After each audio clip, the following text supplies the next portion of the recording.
Halika na sa San Cristobal, dito sa San Pablo, pintungan ng pagmamahalan, bawat ngiti ay totoo. Sa puso ng pamayanan may pamilyang Felizmino, kaagapay sa pagkalinga, pag-aalaga sa mga tao. Dito sa San Cristobal ay hindi kadayuhan, dahil dito ay pamilya ang aming turingan. Ang kabataan ay hindi lamang kinabukasan. Sila rin ang lakas at tinig ng kasalukuyan. Ngayong Linggo ng Kabataan 2025, ipinakita ng mga kabataan ng aming barangay na sila ay handa, matatag at may kakayahang makiisa para sa mas maunlad at mas makatarungang lipunan.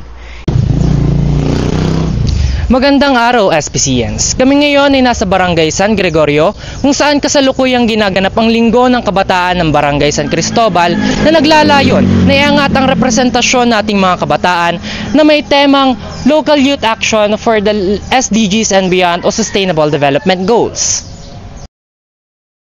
Ang Linggo ng Kabataan ay isang makabuluhang pagdiriwang na nagsisilbing plataporma upang ipakita ang kakayahan, talento at malasakit ng kabataan. Sa temang Local Youth Action for the SDGs and Beyond, nakatuon ito sa pagkamit ng mga layunin ng Sustainable Development Goals mula sa edukasyon, kalikasan, kalusugan hanggang sa pagkakapantay-pantay.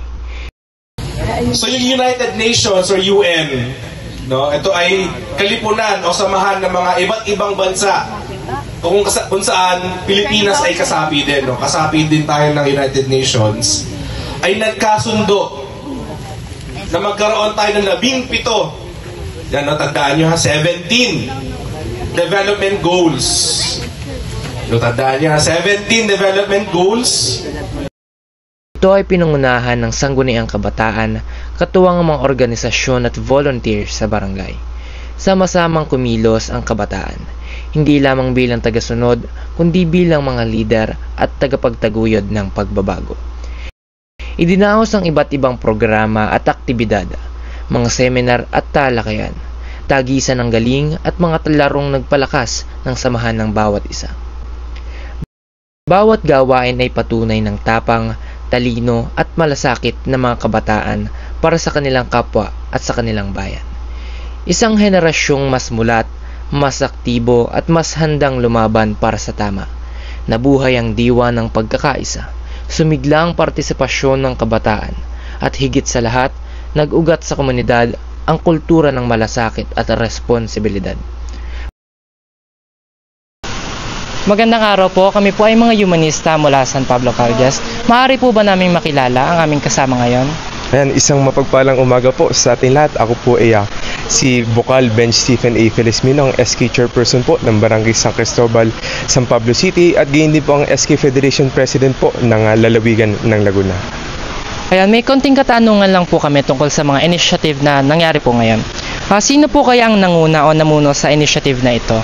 Ito pong initiative na ito, magkwento lang po ng background. Ito po ang Linggo ng Kabataan kung saan every month of August, nagkakaroon po kami ng Linggo ng Kabataan kung saan mga programa o proyekto na nakapokus po sa kabataan ng aming barangay.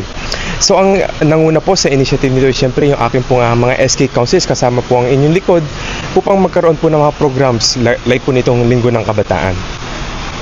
Ayan po. Pangalawang event po. Ano po kaya yung event na ito?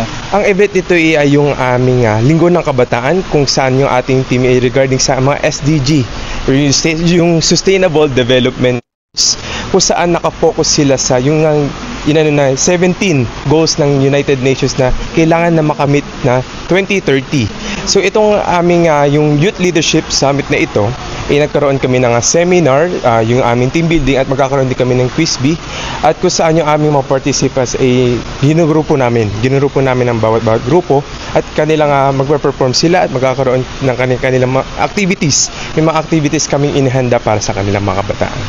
Ikatlo po naming katanungan, ano po kaya ang layunin at hangarin ng event o initiative na ito? Siyempre ang layunin po nito ay upang magkaroon ng impormasyon ang ating mga kabataan ukol sa yung ginawa ng United Nations, yung Sustainable Development Goals, yung 17, upang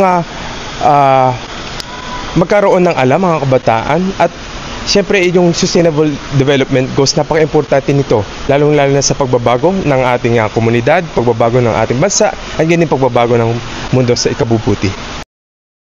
Napakasimple lamang po ng ating pong mensahe na tayo pong mga kabataan ay hindi lamang po pag-asa ng ating kinabukasan. Tayo po ay katawang din po ng ating kasalukuyan. At naway ito pong programa at ito pong activity ng ating Linggo ng Kabataan ay sana huwag po natin kalimutan ang ating pagiging mahalaga na bahagi tayo po ay tagapagtagumpay ng pagbabago. Hindi lamang po pagbabago ng ating sarili, kundi pagbabago po ng ating komunidad, pagbabago ng ating barangay at pagbabago ng ating bayan. Panahon na upang hindi na lamang manood, kundi makiisa. Panahon na upang hindi na lamang manahimik, kundi tumindig. Sama-sama nating iguhit ang kinabukasan, ipaglaban ang kalikasan, at likhain ang lipunang makatarungan para sa lahat. Dahil ang tunay na pagbabago ay hindi darating kung tayo maghihintay, kundi tayo mismo ang kikilos. Makiisa, kumilos, para sa kabataan, para sa kinabukasan. Patuloy na iaalay ang puso at isipan para sa ating bayang minamahal.